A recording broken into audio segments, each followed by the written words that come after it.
পেয়েছি। সংগ্রামী বন্ধুরা, আমরা প্রত্যাশা করেছিলাম গণ আন্দোলনের মুখে একটি অস্থায়ী সরকার সে সংস্কারের নামে সবাই জ্ঞাপন করে আজকে তারা একটি নির্বাচিত সরকার যে সকল সিদ্ধান্ত নেওয়ার মালিক, আজকে তারা সেই সিদ্ধান্তগুলিকে তারা দিচ্ছে। একটি জনগণের নির্বাচিত সরকার কখনই এদেশের কোন সম্পদকে বিদেশিদের হাতে তুলে দেবে না।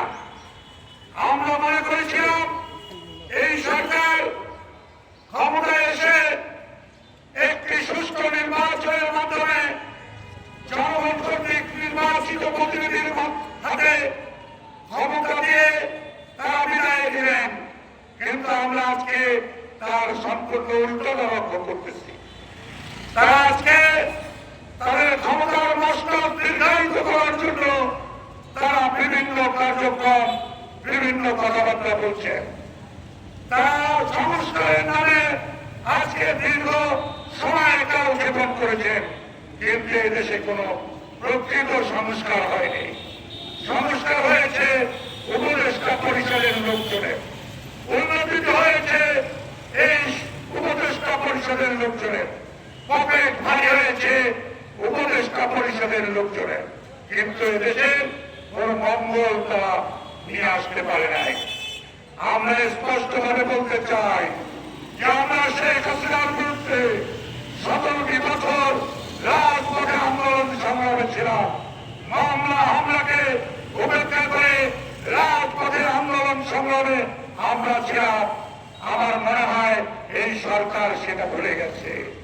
সংগ্রামী বন্ধুরা, শ্রমিক কর্মচারী ঐক্য পরিষদ অতীতে বিভিন্ন দাবি দাওয়া নিয়ে শেখ হাসিনার ক্ষমতার সময় বৃহৎ আন্দোলন করে দিচ্ছিল।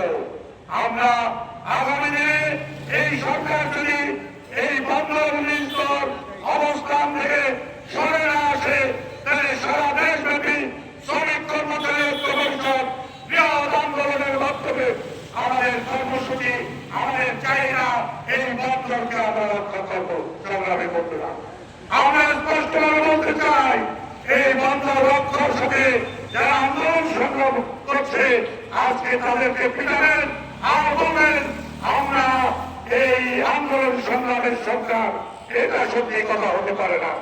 আমরা স্পষ্টভাবে বলতে চাই, আমরা সুষ্ঠু নির্বাচনের মাধ্যমে একটি গণতান্ত্রিক পরিবেশ, একটি গণতান্ত্রিক সরকার অতি দ্রুত যদি বাস্তবায়ন না হয় তাহলে কিন্তু দেশ পিছিয়ে যাবে। আজকে প্রত্যেকটা দেশ যে আছে, প্রত্যেকটা সাহায্য সংস্থা আজকে যে আছে, এদেশের গণতান্ত্রিক সরকার তখন এদেশের ক্ষমতা গ্রহণ করবে। আমরা আজকে দেখছি এই সরকার তাদের ক্ষমতার মস্তক দীর্ঘায়িত করার চেষ্টা করছে।